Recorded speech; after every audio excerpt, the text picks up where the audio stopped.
हाँ बोलो। ठीक है। देखो अब इस क्वेश्चन को हम कैसे करते हैं, क्योंकि अगेन हम हमारे पास वही तीन फॉर्मूले हैं, बट उन तीन फॉर्मूले को इफेक्टिवली कैसे यूज करना है यहाँ पे ये सीखना है। तो हमको इंफॉर्मेशन दी है कि जब पार्टिकल पॉइंट पी पे था तो उसकी वेलोसिटी v1 थी, जब पार्टिकल क्यू पे पहुंचा तो वेलोसिटी v2 हो गई। तो जब ये पार्टिकल आर पे रहा होगा तब इसकी वेलोसिटी क्या होगी, हमको पता नहीं है।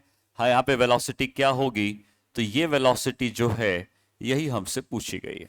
ठीक है, कि मिड पॉइंट पे उसकी क्या वेलोसिटी होगी। ठीक। अब मिड पॉइंट पे वेलोसिटी निकालने का ये मतलब हुआ कि हम ये कह सकते हैं कि अगर r इसका मिड पॉइंट है तो ये डिस्टेंस अगर हम x मानते हैं तो ये डिस्टेंस भी x के ही बराबर होना चाहिए, क्योंकि वो उसका मिड पॉइंट।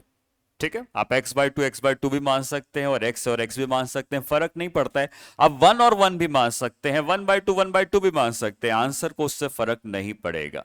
ठीक है, आप कोई भी डिस्टेंस माने। हम लोग ने ऐसे क्वेश्चंस किए थे एवरेज वेलोसिटी के, जब मैं कहता था पहला आधा डिस्टेंस v1 से चलता था तो हम लोग कितना मान लेते थे, x1 को 1/2, x2 को मान लेते थे 1/2। वैसे ही यहां पर भी अगर वो मिड पॉइंट है तो आप दोनों को 1 और 1 मान सकते हो, 1/2 मान सकते हो, और x मान सकते हो, आंसर में फर्क नहीं पड़ेगा। ठीक, तो हमको ये पता चल गया कि ये उसका मिड पॉइंट है। अच्छा, जब हम लोग फॉर्मूला लगाते हैं, कोई भी फॉर्मूला हो, चाहे जैसे मान लो v² = u² + 2as का फॉर्मूला है।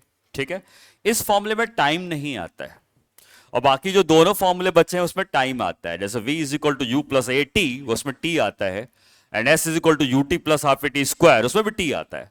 यहां पे टाइम का कोई जिक्र है ही नहीं, टाइम के बारे में कुछ बताया ही नहीं है, ना टाइम के बारे में पूछा है, तो टाइम वाले इक्वेशंस को हम इग्नोर करेंगे और हम देखेंगे कि टाइम के अलावा कौन सी इक्वेशन बचती है। तो यही इक्वेशन है जहां पर आती है final velocity, initial velocity, acceleration and displacement.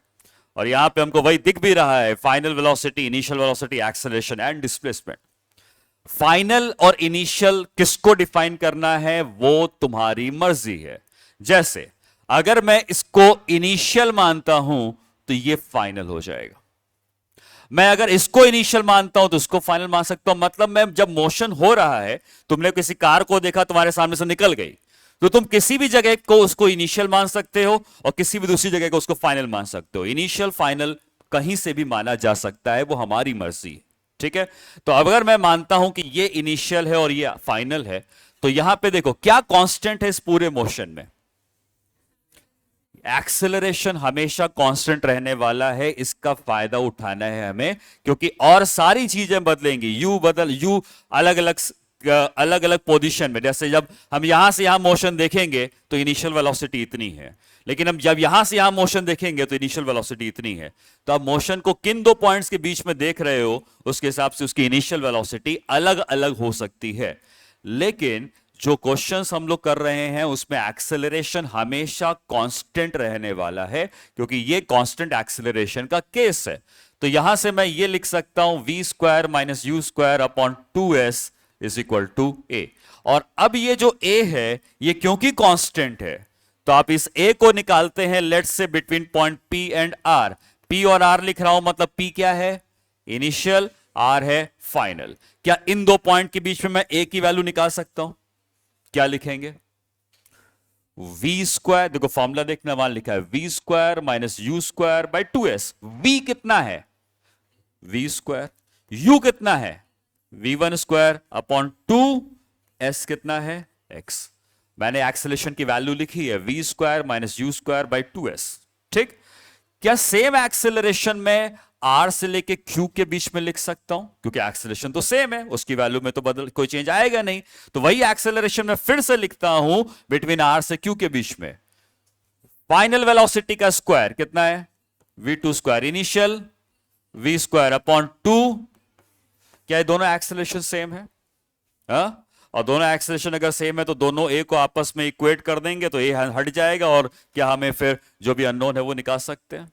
तुम चाहते तो ये सेम इक्वेशन बना सकते हो, किसके बीच में, तुम्हारी मर्जी। मैंने कहा ना कि तुम किसी भी दो पॉइंट के बीच इक्वेशन बना सकते हो। अगर पी से क्यू के बीच में बनाते तब एक्सेलरेशन को क्या लिखते, पी से क्यू के बीच में फाइनल कौन है, v2 स्क्वायर इनिशियल कौन है, v1 square upon 2 times of कितना डिस्टेंस है, ये सब आपस में इक्वल है क्योंकि सब ये बता रहे हैं।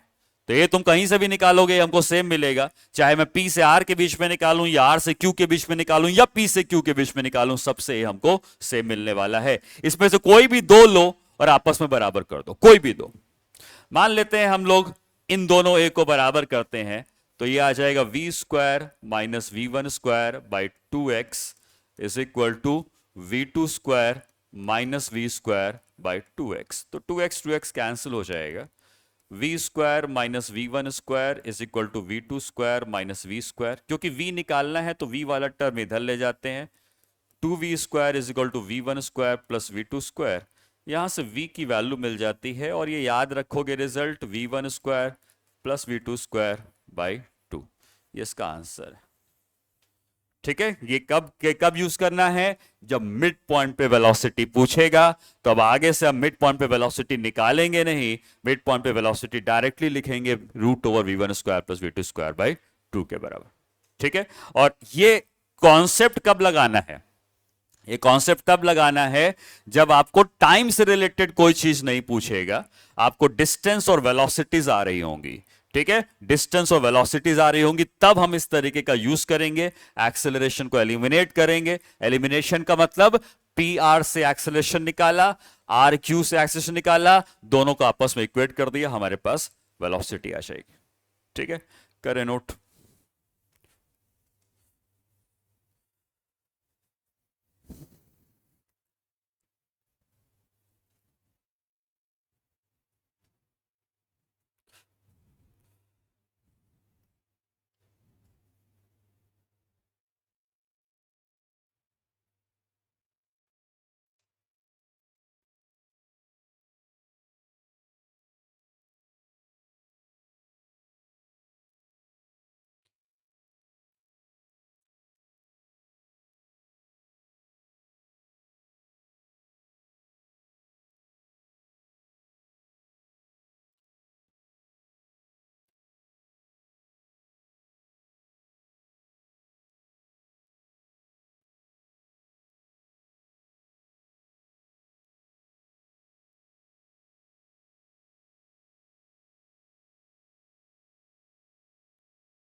ठीक है,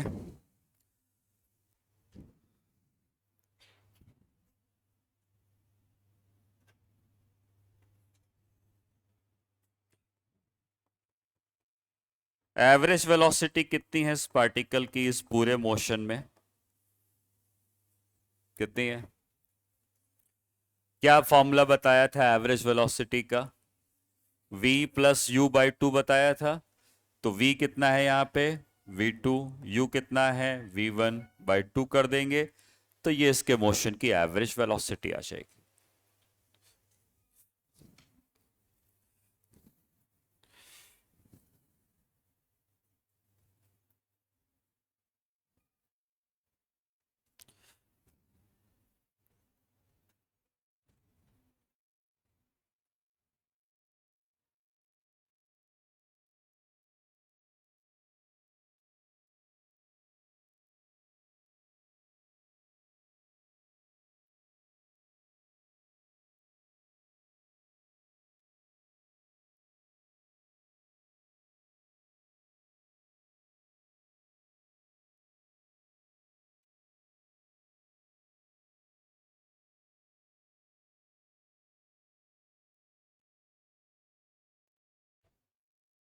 ठीक है, नोट कर लिया। नेक्स्ट क्वेश्चन लिखते हैं।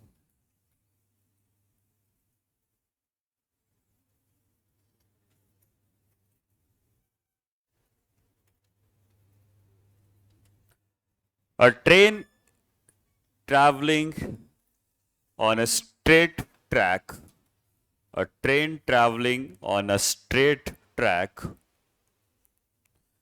with constant acceleration. A train is traveling on a straight track with constant acceleration. full stop. The engine of the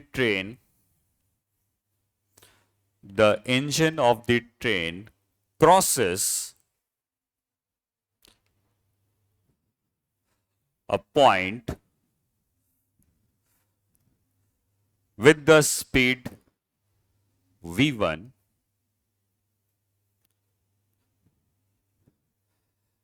and the last compartment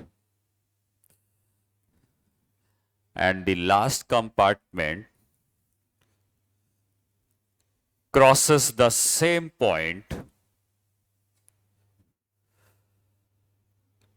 with speed v2. Engine of the train crosses a point with speed v1 and last compartment crosses the same point with the speed v2. Find the speed with which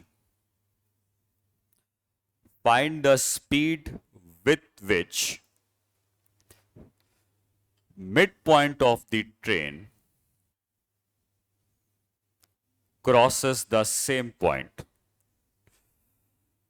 Find the speed with which midpoint of the train crosses the same point.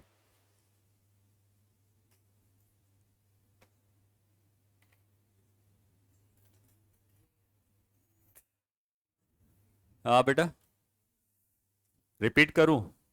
हाँ, तो मैं फिर से repeat कर देता हूं. मैंने ये कहा कि train is travelling on a straight track with constant acceleration. The engine of the train crosses a point with the speed v1 and last compartment of the train crosses the same point with the speed v2. Find the speed with which midpoint of the train crosses the same point. Find the speed with which midpoint of the train crosses the same point.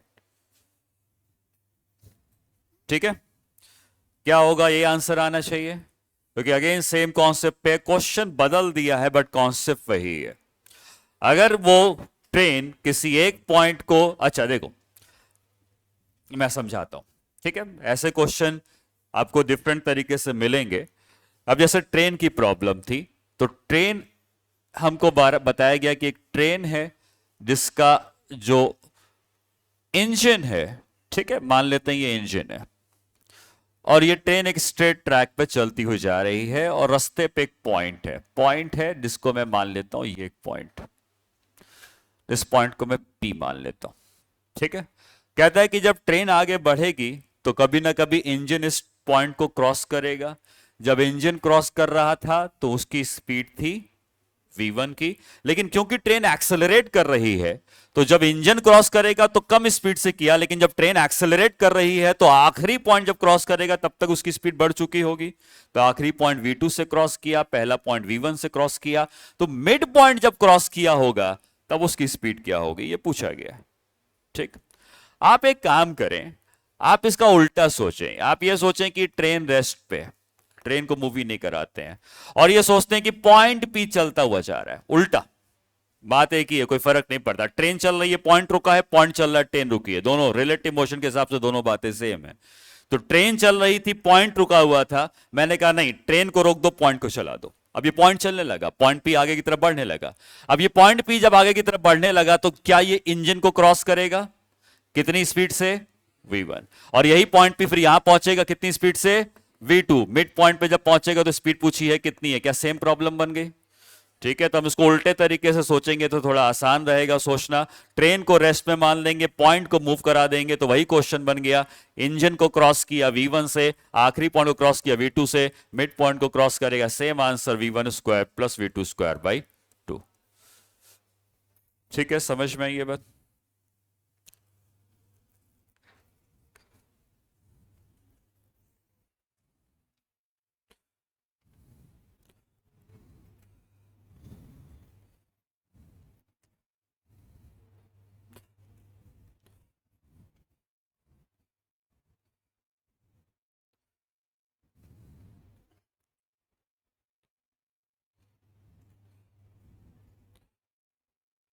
अगर mid point की speed नहीं पूछता, किसी और point की पूछ लेता, तब ये फॉर्मूला काम नहीं करता। लेकिन कॉन्सेप्ट तभी भी काम करता। तब कैसे काम करता? तो देखो, जैसे अभी हमने क्या सीखा कि मिड पॉइंट के लिए पहला भी x है, दूसरा भी x है, इसीलिए तो x और x कैंसिल हो गया था। हो सकता हो कि ये x दे दे और ये y दे दे, तो कैंसिल तो नहीं होगा, बट x और y के टर्म में हम आंसर को निकाल सकते हैं। ठीक है, मैं बताता हूं। नेक्स्ट प्रॉब्लम लिखो।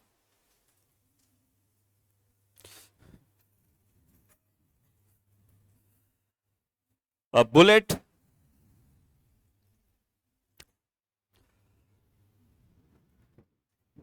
strikes the concrete wall. A bullet strikes the concrete wall with speed. नहीं, with speed नहीं. Bullet strikes the concrete wall and loses its half of its speed and loses half of its speed in traveling 1 centimeter. 1 नहीं, 3 ले लो। इन travelling 3 centimeter। फिर से repeat करता हूं। A bullet strikes the concrete wall and loses half of its speed in traveling 3 centimeter। कौन सी bullet है? डुक डुक डुक डुक वाली नहीं है, ठीक है। जो गन की बुलेट है उसकी बात कर रहे हैं। कंक्रीट वॉल पे टकराती है और उसकी स्पीड आधी लूज हो जाती है 3 सेंटीमीटर ट्रैवल करके। ठीक है, आगे लिखते हैं। Find the distance, find the distance it will travel more before stopping. Find the distance it will travel more before stopping.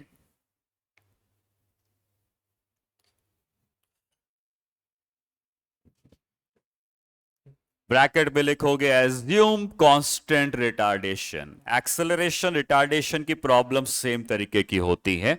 Assume constant retardation. Retardation इसलिए क्योंकि अब इसकी स्पीड बढ़ नहीं रही है, घट रही है। ठीक है, लेकिन हां, कांस्टेंट रहेगा ए की वैल्यू।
नहीं,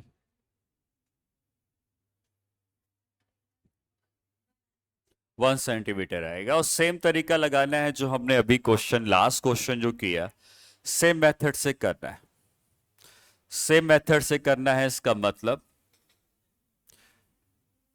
जब बुलेट कंक्रीट वॉल को स्ट्राइक करती है, मान लेते हैं स्पीड u है, ठीक है, पॉइंट P हो गया। फिर कहता है कि जब ये बुलेट 3 सेंटीमीटर का डिस्टेंस ट्रैवल करती है तो उसकी स्पीड हो जाती है, कितनी हो जाएगी? आधी स्पीड लूज हो गई है तो आधी तो बचेगी, तो u/2 की स्पीड बचेगी। और फिर कहता है कि और कितना डिस्टेंस ट्रैवल करने के बाद बुलेट क्या हो जाएगी?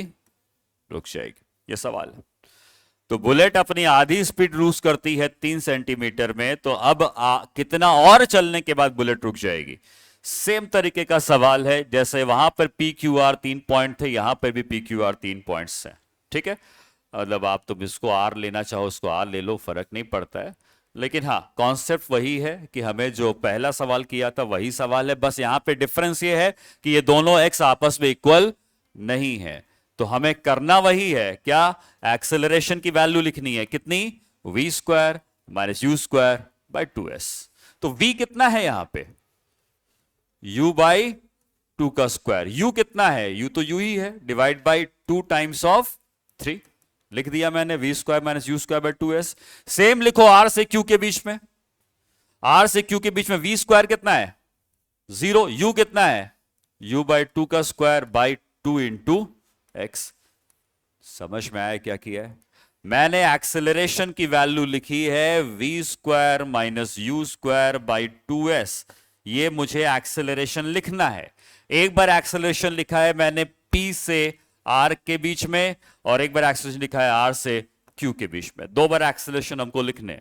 तो p से r के बीच में हमने लिखा। जब p से r के बीच में लिखा तो फाइनल वेलोसिटी कितनी है? फाइनल वेलोसिटी है u बाई 2। इनिशियल वेलोसिटी है u, पुट कर दिया। r से q के बीच में फाइनल कितना है? 0। इनिशियल कितना है? u by 2।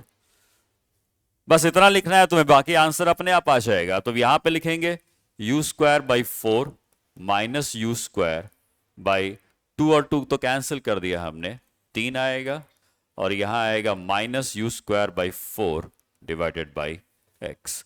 तो यू स्क्वायर बाई 4 में से यू स्क्वायर घटाएंगे तो यह आएगा minus of 3 u square by 4 by 3 is equal to minus of u square by 4 by x. तो देख सकते हो माइनस माइनस दोनों साइड से कैंसिल हो गया है। U square by 4, u square by 4 भी कैंसिल हो गया है, 3 और 3 भी कैंसिल हो गया है, सब कैंसिल हो गया। बचा क्या? बचा x इज इक्वल टू 1। बाकी सब कैंसिल हो गए, तो सिर्फ 1 बचेगा, तो x is equal to 1 centimetre answer हो जाएगा।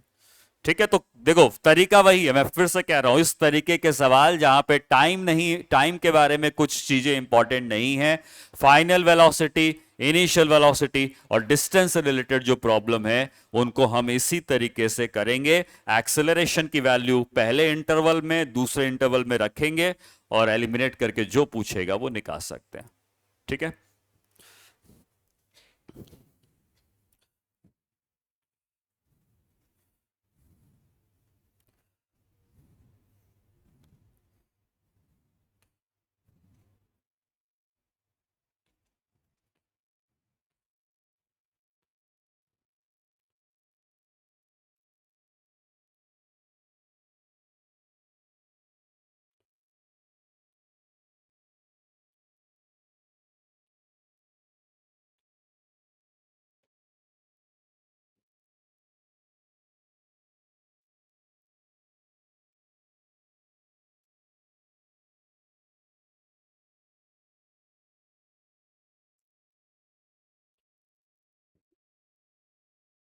ठीक है, समझ में आई बात कि हमको तरीका क्या लगाना है इस तरीके की प्रॉब्लम में। देखो ऐसा नहीं कि और कोई मेथड नहीं हो सकता है।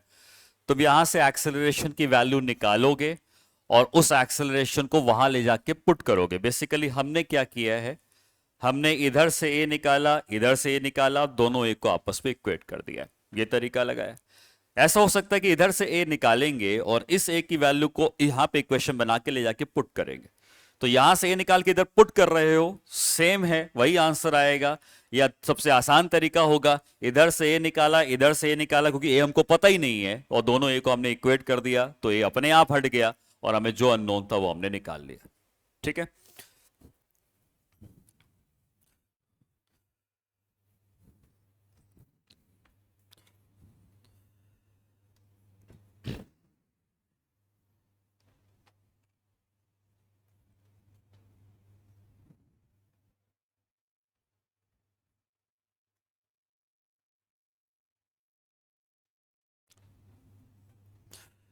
ठीक है। अभी हम लोग जो क्वेश्चन कर रहे थे उसमें एक सिंगल पार्टिकल था।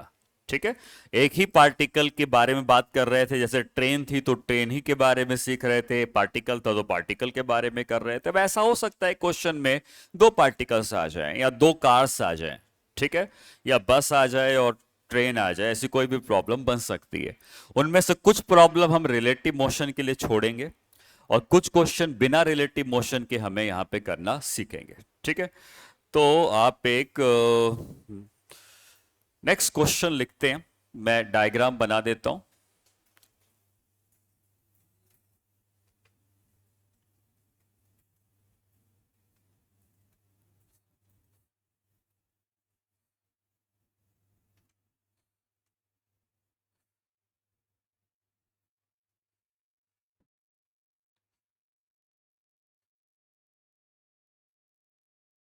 तो पहला क्वेश्चन तो ये है कि ये बस किस डायरेक्शन में जा रही है, राइट में या लेफ्ट में?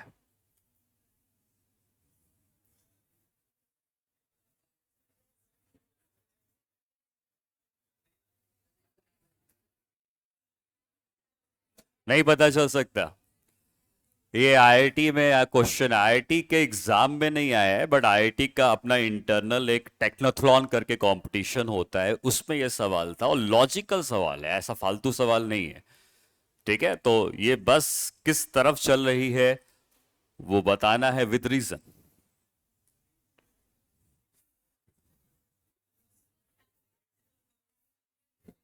रीजन क्या है? वो ऑब्वियसली राइट और लेफ्ट दो ही आंसर है ना? तो रीजन क्या है ये बताना है।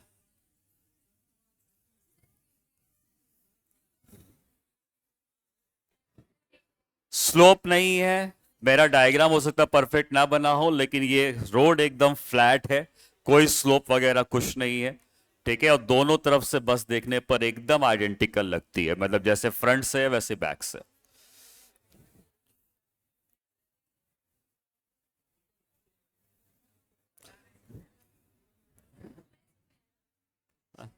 नहीं पता मतलब? नहीं, रेस्ट पे नहीं है। रीजन बताऊंगा तो समझ जाओगे क्या है। लेफ्ट में है, क्यों?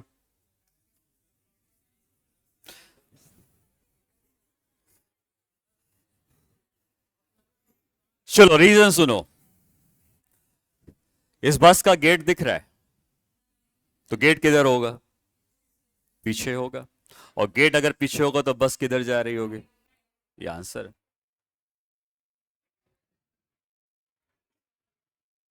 तो मैंने कहा ना, ये लॉजिकल रीजनिंग का सवाल है, ऐसा कुछ नहीं है कि आप नहीं सोच सकते, बट वो चीजें तुम्हारे दिमाग में नहीं आ रही है। बस का गेट एक ही साइड होता है, ठीक है, और बस का गेट नहीं दिख रहा है मतलब बस का गेट पीछे है, और बस का गेट पीछे है तो कोई उधर से चढ़ेगा तो बस को राइट में ही जाना पड़ेगा। मतलब फालतू की रीजन तो कुछ भी बता सकते हो।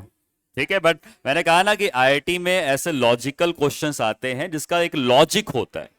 ठीक है, बिना मतलब का कोई आंसर नहीं होगा कि बस नहीं चल रही है, बस उल्टी चल रही है, बस स्लोप में है, टायर बड़ा है, टायर छोटा है, ये सब नहीं होगा। ठीक है, तो चलो अब क्वेश्चन क्या है हम लोग जो करने वाले थे उसको बताता हूं।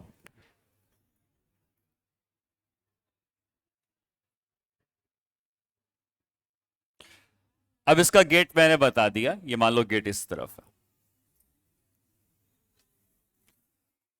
और ये जो बस है ये लेफ्ट डायरेक्शन में चलती है। एक मैन है जो इस बस को पकड़ना चाहता है, और मैन इस बस के पीछे भागेगा, बस आगे जाएगी, मैन उसके पीछा करेगा और बस को कैच करना चाहेगा। ठीक है, तो हमको यह बताया गया है कि जो बस है ये इनिशियल वेलोसिटी 0 से स्टार्ट करती है, और इसके पास जो एक्सेलरेशन है वो 2 का है, तो बस की स्पीड क्या होती जाएगी? बढ़ती जाएगी। लेकिन मैन जो है ये अपनी मैक्सिमम स्पीड से दौड़ रहा है, और इसकी मैक्सिमम स्पीड अभी नोट नहीं करना, मैं थोड़ा सा चेक कर लूं मैंने जो वैल्यूज दी हैं उससे आंसर आएगा या नहीं आएगा। हाँ ठीक है, तो मैन जब दौड़ रहा है कांस्टेंट स्पीड 10 मीटर पर सेकेंड के, मैन की स्पीड ना बढ़ेगी ना घटेगी, मैन की स्पीड कांस्टेंट है। ठीक है, कांस्टेंट स्पीड से मैन रन करता है, और इनके बीच की जो दूरी है, मतलब गेट से लेके मैन के बीच की जो दूरी है वो 9 मीटर के बराबर। ठीक है, तो क्वेश्चन ये है कि मैन अगर बस को कैच करता है तो कितने टाइम के बाद वो बस पे चढ़ सकता है। समझ में आ गया डायग्राम? ठीक है, तो क्वेश्चन ये है फाइंड द टाइम। अच्छा, एग्जाम में कभी ऐसा लिखा हो ब्रैकेट में एस लिख दे, इसका मतलब है कि एक से ज्यादा आंसर पॉसिबल होंगे। ठीक है, find the time after which man can catch the bus. ठीक है, अब इसमें एक बात आप समझोगे कि देखो, आप अगर टाइम की बात करो तो टाइम सबकी घड़ी में सेम बीतता है। अगर बस का ड्राइवर अपनी घड़ी को ऑन करे इस समय, ये मैन अपनी घड़ी को ऑन करे इस समय, और कोई ग्राउंड से खड़ा होकर देख रहा है उसने भी अपनी घड़ी को ऑन किया, कोई कार से बगल से निकल रहा था उसने भी अपनी घड़ी को ऑन किया, सबकी घड़ी में सेम टाइम पर मैन बस पे चढ़ेगा। टाइम सबके लिए सेम होता है, टाइम रिलेटिव नहीं होता है, टाइम सबके लिए सेम होता है। तो टाइम तुम कहीं से भी देखोगे किसी भी सवाल में, टाइम हर जगह से आपको सेम मिलने वाला है। ठीक, तो बस आगे बढ़ी होगी, ऑब्वियसली बस जा रही है, मैन पीछा करा होगा, और कहीं जाके मैन अगर इस बस को कैच करता है तो बस उस समय कहीं पहुंच चुकी होगी। मान लेते हैं बस यहां पहुंच चुकी है, और बस अगर यहां पहुंच चुकी है तो बस ने कुछ डिस्टेंस ट्रेवल किया होगा और मैन यहां पे आके बस को कैच कर रहा होगा। दोनों के लिए क्या सेम होगा? मैन और बस के लिए टाइम। मैन जितनी देर तक दौड़ा बस को पकड़ने के लिए, बस भी उतनी ही देर तक आगे बढ़ती रही, दोनों के लिए जो टाइम होगा वो सेम होगा। तो इस तरीके के प्रॉब्लम में यह ध्यान रखना है कि जैसे ही दो पार्टिकल आएंगे और दो का मोशन होगा, तो दोनों अगर एक संग चलना स्टार्ट करते हैं और एक संग कहीं पे पहुंचते हैं तो टाइम दोनों के लिए हमको सेम लगाना पड़ेगा। ठीक है, तो अब तुम क्या करोगे, मैं तुम्हें थोड़ी हिंट दे रहा हूं बस, कि यहां पे अगर मैन पहुंचता है तो ये डिस्टेंस हम मान लेंगे x के बराबर है।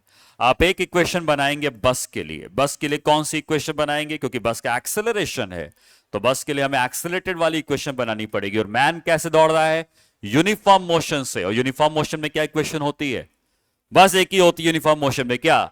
Displacement is equal to velocity into, क्योंकि यहां पे एक्सेलरेशन नहीं है, और जिसके पास एक्सेलरेशन है उसमें तीन में से कोई ना कोई इक्वेशन को यहां पे लगाना पड़ेगा। ठीक है, इक्वेशन बनाओ।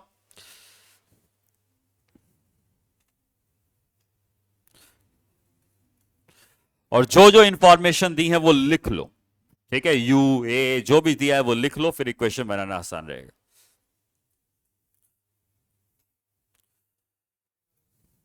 ठीक है,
तो जैसे टाइम दोनों के लिए सेम लगाना है तो टी मैंने दोनों के लिए सेम मान लिया है। बस के लिए बताया गया है कि इनिशियल वेलोसिटी 0 है, एक्सेलरेशन 2 है, और टाइम इसने लगाया है टी का।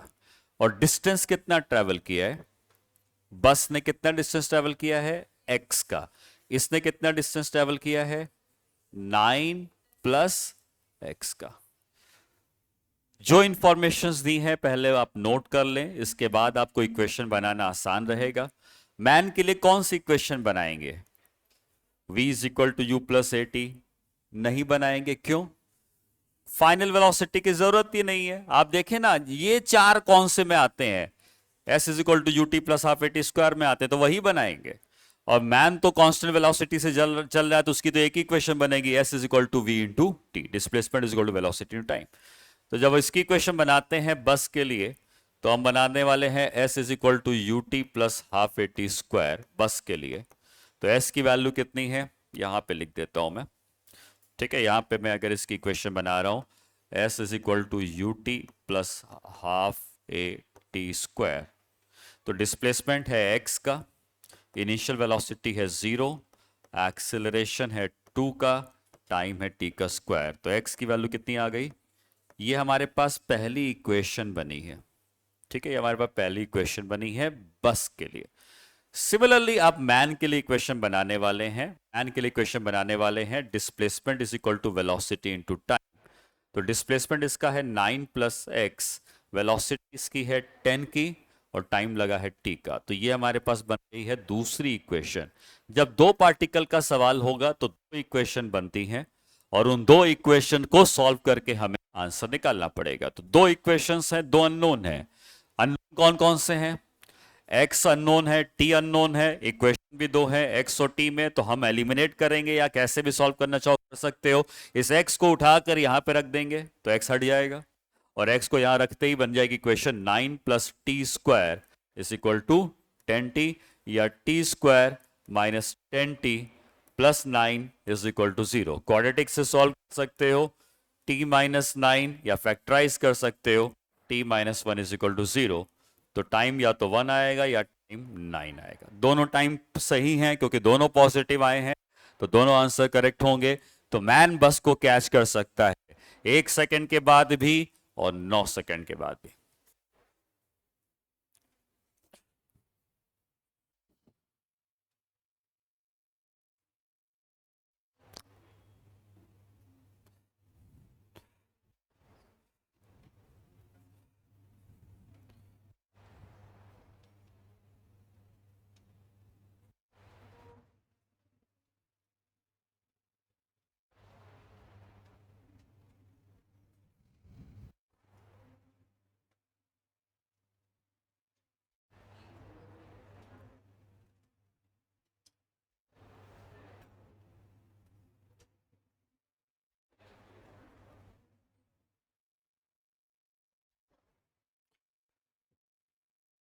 ठीक है, तो यहां पर हमारे पास दो आंसर आ रहे हैं 1 सेकेंड और 9 सेकेंड। मतलब मैन के पास ऑप्शन है कि 1 सेकेंड के बाद भी बस पे चढ़ सकता है और 9 सेकेंड के बाद भी चढ़ सकता है। दो आंसर क्यों आए हैं, मतलब दो आंसर कैसे हो सकते हैं। मैन को बस को कैच करना था तो मैन यहां पे पहुंचा, तो कहता है 2 समय के बाद कर सकता है, 1 सेकंड के बाद भी कर सकता है, और 1 सेकंड के बाद नहीं किया तो फिर से उसको मौका मिलेगा 9 सेकंड के बाद फिर से बस को कैच करने का। तो दो आंसर आने का क्या रीजन है या इसका मतलब क्या है। हाँ, हाँ, रीजन ये है कि देखो भाई मैन तो अपनी 10 की स्पीड से दौड़ रहा था, बस रेस्ट से स्टार्ट करी थी, बस की स्पीड धीरे धीरे बढ़ रही थी। मैन 10 की स्पीड से आया, बस के बगल में पहुंच गया, टाइम हो गया 1 सेकेंड, मैन बस के दरवाजे तक पहुंच गया है, टाइम हुआ 1 सेकेंड, मैन बस के अंदर चढ़ सकता है। उसने कहा कि बस के अंदर नहीं चढ़ना है तो क्या मैन बस को अब क्रॉस करके आगे चला जाएगा, क्योंकि बस की स्पीड तो धीरे धीरे बढ़ रही है। तो बस की बहुत स्लो है इस समय और मैन 10 की स्पीड से क्रॉस करके आगे चला गया। तो मैन 1 सेकंड के बाद बस के बगल में पहुंच गया था और 1 सेकंड के बाद बस को कैच कर सकता था, लेकिन उसने नहीं किया। तो क्या मैन बस को ओवरटेक करके आगे बढ़ गया, लेकिन बस की स्पीड धीरे धीरे क्या हो रही है, बढ़ रही है। तो एक समय के बाद बस की स्पीड बढ़ेगी और बस मैन को ओवरटेक करेगी। तो जब बस मैन को ओवरटेक करेगी तो क्या मैन के पास फिर से मौका है बस को कैच करने का। तो दो आंसर इसलिए आए हैं क्योंकि एक बार मैन बस को ओवरटेक कर रहा होगा तब चढ़ सकता है, और दूसरी बार बस मैन को ओवरटेक कर रही है तो मैन फिर से चढ़ सकता है। ठीक है, तो फिजिक्स में हमारे पास जो भी आंसर आते हैं उनका मतलब होता है कुछ ना कुछ।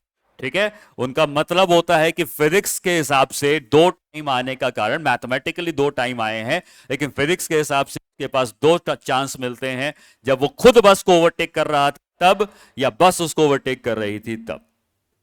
ठीक है, क्लियर है बात। चलो नेक्स्ट क्वेश्चन लिखते हैं।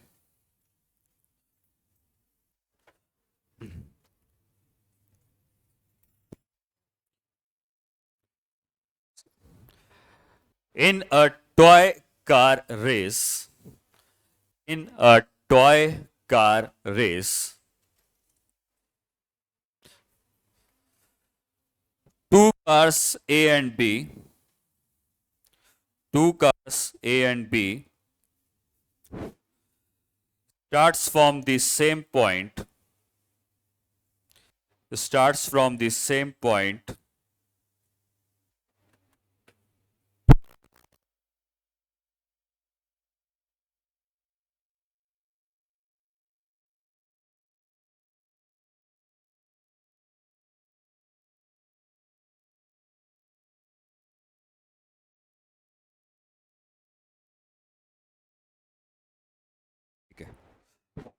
starts from the same point with the initial speed of starts from the same point with the initial speed of 1 meter per second and 2 meter per second, starts from the same point with the initial speed of 1 meter per second and 2 meter per second,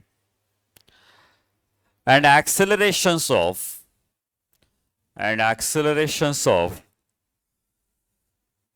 2 meter per second square and 1 meter per second square. ठीक है, फिर से बोलता हूं, starts with the initial speed of 1 meter per second and 2 meter per second and acceleration of 2 meter per second square and 1 meter per second square. मतलब जिसकी speed कम है उसका एक्सेलरेशन ज्यादा दिया हुआ है. ठीक है, आगे लिखेंगे. If both the cars finishes the race together, if both the cars finishes the race together, then find the length of the racing track. If both the cars finishes the race together, then find the length of the racing track.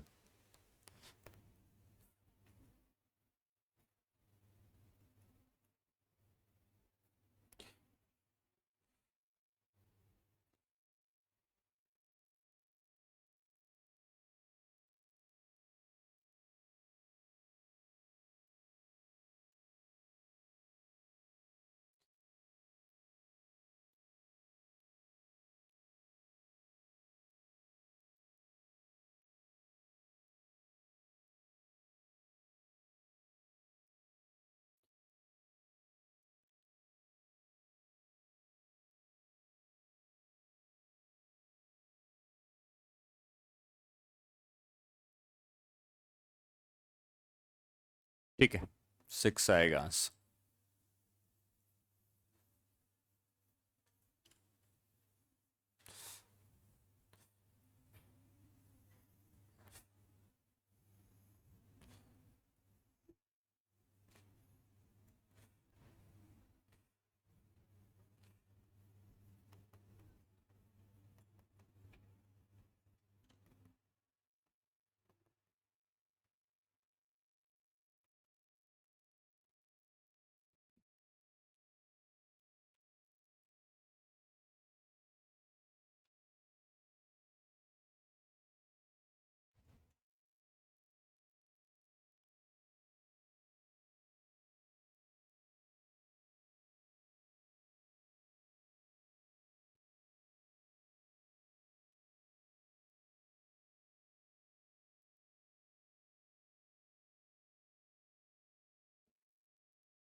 Six metre answer आएगा. अरे, तो दोनों car same point से start करती हैं, दोनों की speed अलग अलग है, दोनों के एक्सेलरेशन अलग अलग हैं, और दोनों इस रेसिंग को एक साथ कंप्लीट करती है. मतलब दोनों कार से एक साथ पहुंचती हैं. क्या सेम होगा? कार ए की बात करें तो कार ए के बारे में दिया है, इनिशियल वेलोसिटी 1 है, एक्सेलरेशन 2 है, डिस्प्लेसमेंट मान लो x का है, रेसिंग ट्रैक की लेंथ मान लेते हैं x की है, तो दोनों कार ने x की दूरी ट्रेवल करी होगी, और टाइम इसने मान लो t का लगाया है। कार b के लिए क्या कहोगे? इनिशियल वेलोसिटी 2 है, एक्सेलरेशन 1 है, और डिस्प्लेसमेंट इसका भी x है। टाइम दोनों का सेम है, क्योंकि दोनों ने एक साथ स्टार्ट किया और रेस को एक साथ फिनिश किया।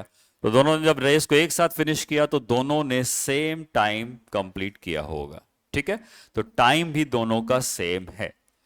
जो इंफॉर्मेशन है अगर तुम लिख लेते हो तो तुम्हारे लिए आसान हो जाता है इक्वेशन को पिक करना कि कौन सी इक्वेशन लगाई जाए। तो यहां पे s आता है, u आता है, a आता है, t आता है, तो s is equal to u t plus half a t square ही लगाएंगे। और हम अगर इसके लिए s is equal to u t plus half a t square apply करते हैं तो हमारे पास एक इक्वेशन बन के आएगी। सिमिलरली उसके लिए भी आप s is equal to u t plus half a t square लगाएंगे तो दूसरी इक्वेशन बन के आएगी। दो इक्वेशंस होंगी, दो अननोन होंगे, सॉल्व कर सकते हैं। ठीक है, तो डिस्प्लेसमेंट हो गया x, इनिशियल वेलोसिटी है 1, टाइम है t, हाफ, एक्सेलरेशन है 2, टाइम है t का स्क्वायर। तो यहां से आ जाएगा x is equal to t plus t square. ये पहली इक्वेशन आपको यहां पे मिलती है। ठीक है, s is equal to u t plus half a t square लगाया है और हमारे पास पहली इक्वेशन आ जाती है। सिमिलरली फिर से लगाया जाएगा कार बी के लिए। तो कार बी के लिए अगर हम फिर से s is equal to u t plus half a t square apply करते हैं तो s की वैल्यू है x, वही इनिशियल वेलोसिटी है 2, टाइम है t, हाफ, एक्सेलरेशन है 1, टाइम t का स्क्वायर। तो x की वैल्यू आएगी 2t plus t square by 2। ये दूसरी इक्वेशन।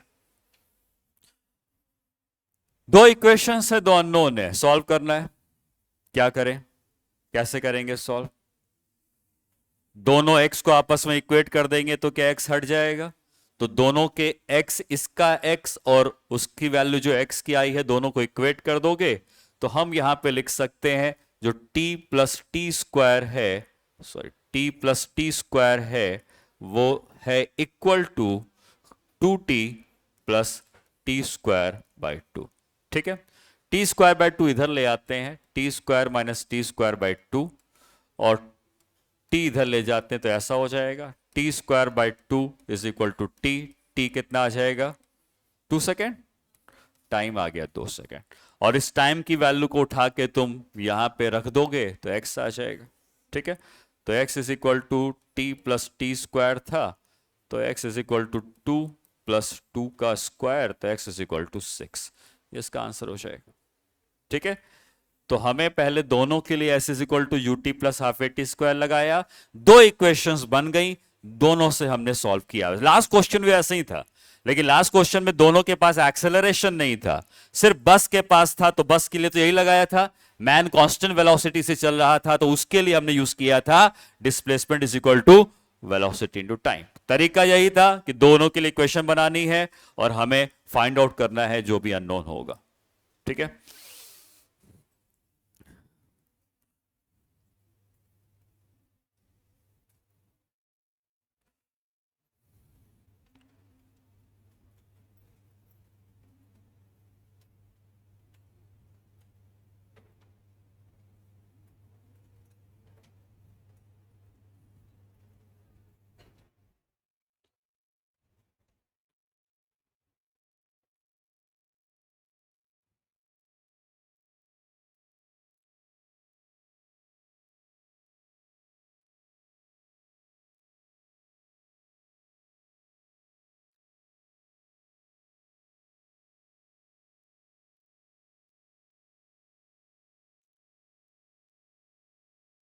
ठीक है, तो ये मैंने आपको जो दो प्रॉब्लम्स कराई हैं, ये दोनों प्रॉब्लम्स में हमने यही सीखा है कि अगर दो लोग हैं तो दोनों के बारे में जो जो इंफॉर्मेशंस पता है वो लिख लो, और फिर देखो कि इक्वेशंस क्या बनाई जा सकती है, उनकी इक्वेशंस बनाओ दोनों की, और दो इक्वेशन को सॉल्व करके हम रिजल्ट तक पहुंच सकते हैं।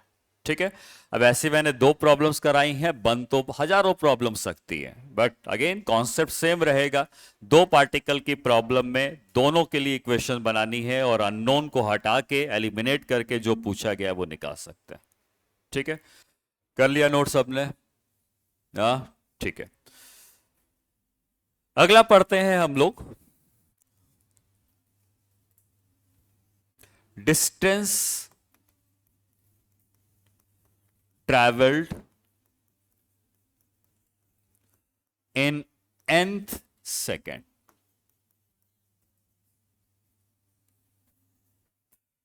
Distance travelled in nth second का मतलब यह हुआ कि अगर कोई पार्टिकल स्ट्रेट लाइन पे चल रहा है, ठीक है, और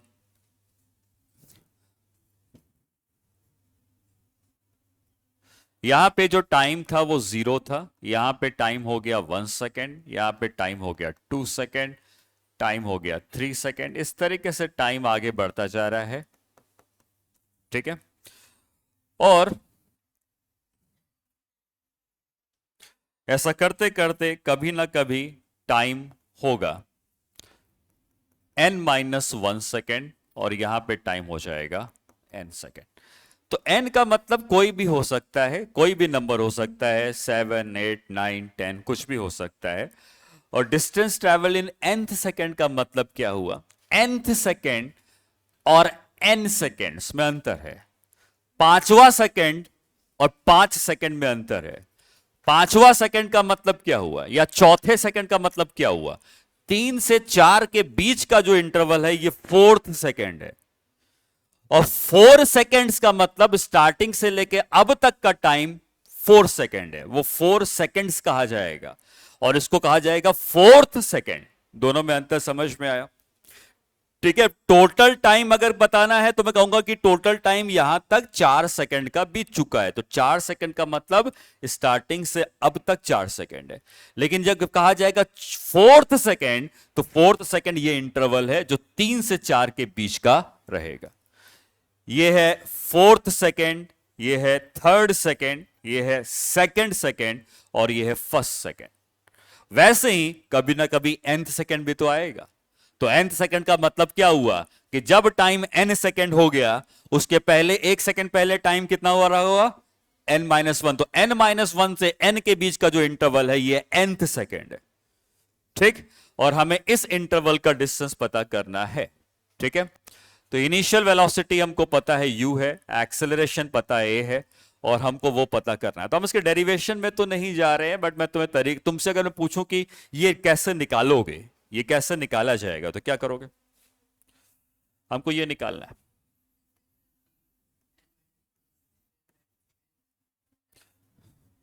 हम जब फॉर्मूला लगाते हैं s is equal to u t plus half a t square, तो इस फॉर्मूले में जो s डिस्प्लेसमेंट आता है वो टोटल टाइम t का आता है। तो मान लो मैं तुमसे कहता कि यहां से लेकर आखिरी तक का डिस्प्लेसमेंट निकालो, तो हम फॉर्मूला लगाते हैं s is equal to u t plus half a t square. Initial velocity को u लेते, एक्सेलरेशन को a लेते, और टाइम को कितना लेते? n, क्योंकि टोटल टाइम अब तो बीत चुका है n के बराबर। तो अगर हम स्टार्टिंग से लेके, मैं बता देता हूं, मतलब डेरिवेशन नहीं कर, बस तरीका बता रहा हूं। अगर मैं ये पूरा डिस्टेंस पता करना होता, ये यहां से यहां तक की जो वैल्यू है, इसको अगर मैं मान लो x कहता हूं, तो मैं s is equal to u t plus half at को लगा के x निकाल सकता हूं, ठीक है। उसी तरीके से अगर यहां से लेकर हमें यह दूरी पता करनी होती, यहां से लेकर यहां तक, इसको y कहते हैं, तो इसके लिए भी हम s is equal to u t plus half at को लगा सकते हैं, ठीक है।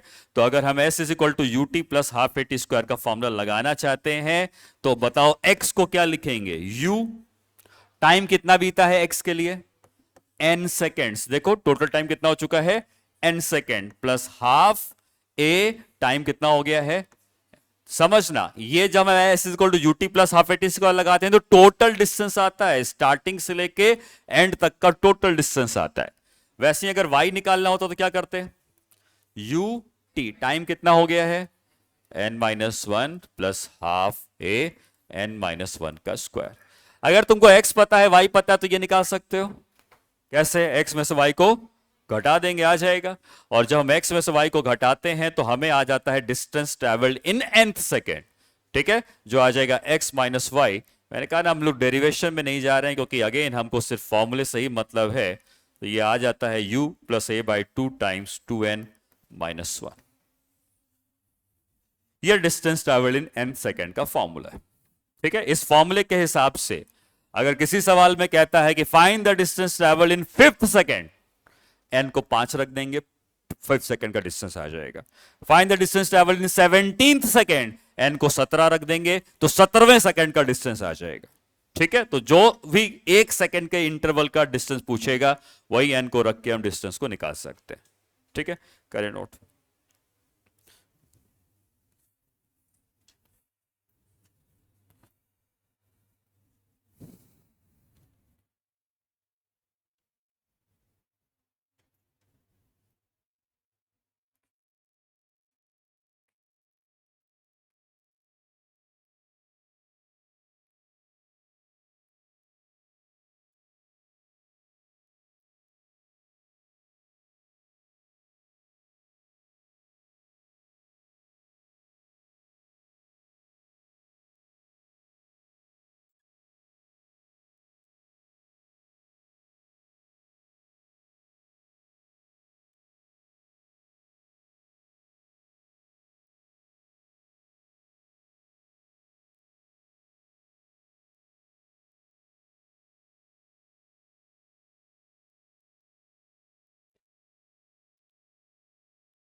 ठीक है, तो आपको ये फॉर्मूला याद रखना है और हमें ये फॉर्मूला सिर्फ तभी लगाना है जब किसी भी 1 सेकंड का डिस्टेंस पूछेगा।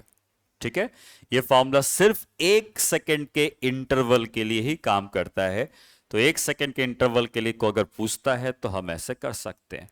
अब देखो, ऐसा कोई जरूरी नहीं है कि 1 सेकंड का इंटरवल 3 से 4 के बीच का ही हो सकता है ये इंटरवल 3.3 सेकंड से लेकर 4.3 सेकंड के बीच का हो, ये भी 1 सेकंड का ही इंटरवल है। अगर ये भी पूछता है तो हम लगा सकते हैं, बस एन को क्या लिखना पड़ेगा, 4.3। एन को हमें रखना पड़ेगा 4.3। तो जो भी 1 सेकंड है वो 3 से 4 हो सकता है, 3.1 से 4.1 हो सकता है, 3.3 से 4.3 हो सकता है। अगर इस इंटरवल का भी पूछता है तो एन को हम 4.3 पुट कर देंगे यहां पे, और उस 1 सेकंड का डिस्टेंस हमको यहां पे मिल जाएगा। ठीक है,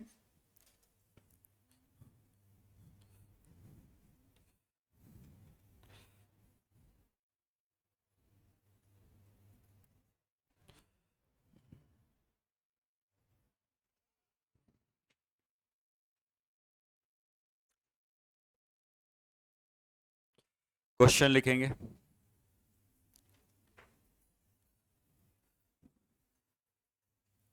A particle starts from rest. A particle starts from rest, travels the distance of travels the distance of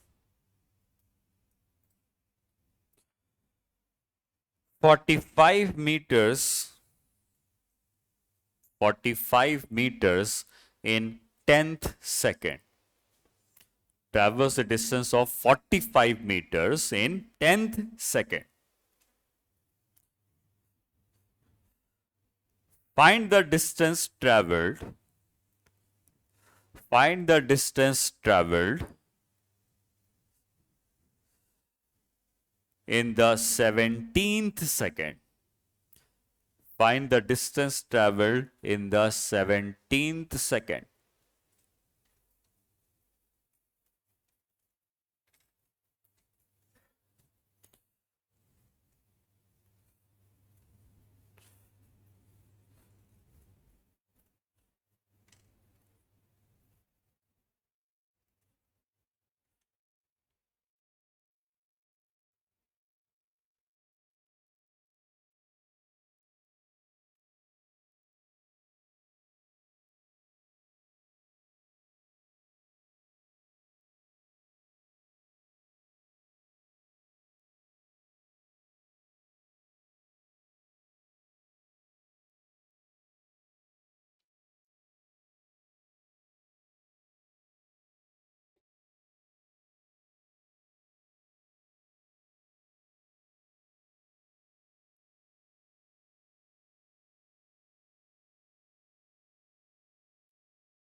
आया किसी का आंसर?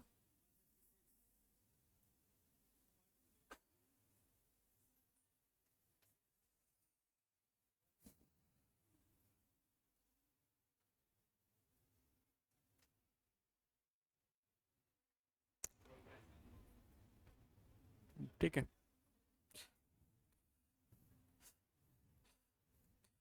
तो हमें ये पता है कि हमें जब भी 1 सेकंड का डिस्टेंस पूछेगा तो हमको ये फॉर्मूला लगा देना है, u+a/2 टाइम्स 2n-1।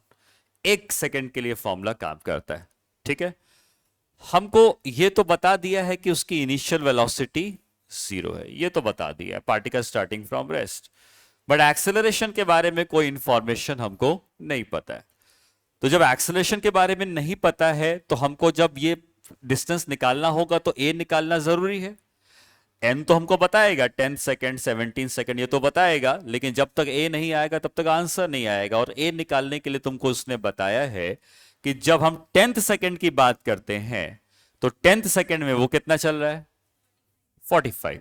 तो u को 0 पुट कर देंगे, a/2, n को पुट कर देंगे 10। तो क्या हम ऐसा लिख सकते हैं कि 45 is equal to a/2 times, ये आ जाएगा 19, ऐसा लिख सकते हैं।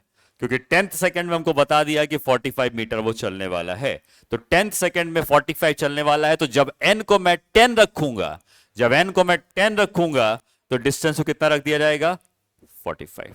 n को 10 रखूंगा तो डिस्टेंस को रख दिया जाएगा 45। तो यहां से हमको a की वैल्यू मिल जाती है, a की वैल्यू मिल जाती है 90/19। ठीक है, अब इसको सिंप्लीफाई नहीं करेंगे, ऐसे ही छोड़ देंगे, 90/19 ही रखेंगे, डेसिमल में नहीं निकालेंगे। ठीक है, अब क्या पूछा है, अब पूछा है find the distance travel in 17 second. मतलब अब हम n को रखने वाले हैं 17 और n को 17 रखने वाले हैं, तो u+a/2 टाइम्स, यहां पे भी तो n को 17 रखने पड़ेगा, तो यहां पे n को हमने 17 रख दिया, 2 × 17-1। u की वैल्यू 0 है, u की वैल्यू 0 है, तो ये 0 हो गया। एक्सेलरेशन की वैल्यू आप निकाल चुके हो, 90/19, और ये 2 था, और यहां पे 33 आ जाएगा। ठीक है, तब इसको सॉल्व करते हैं तो कितना आता है, ये कितना, 87, 77.55, ये आंसर आपको मिलना चाहिए। ठीक है, समझ में आया तरीका? तरीका ये है कि आपने ये फॉर्मूला कितनी बार भी लगाया जा सकता है, बस हमको ये पता होना चाहिए कि कौन से सेकंड के लिए लगाना है। पहली बार 10th सेकंड के लिए लगाना था तो n को 10 पुट कर दिया, और हमको ये डिस्टेंस बताया गया था कि 45 मीटर है। फिर हमको ये पूछता है कि 17th सेकंड के लिए लगाना है, तो n को 17 पुट किया गया, और 17 सेकंड का डिस्टेंस हमने निकाल लिया। अब किसी भी सेकंड का डिस्टेंस निकाला जा सकता है, क्यों? क्योंकि हमको दो चीजें चाहिए, एक u चाहिए और दूसरा a चाहिए। ये दो चीजें पता हो तो हम किसी भी एक सेकंड का डिस्टेंस निकाल सकते हैं। u दिया था, a नहीं दिया था, पहले a निकाला, और अब a निकाल के हम किसी भी सेकंड का डिस्टेंस फाइंड आउट कर सकते हैं। ठीक है,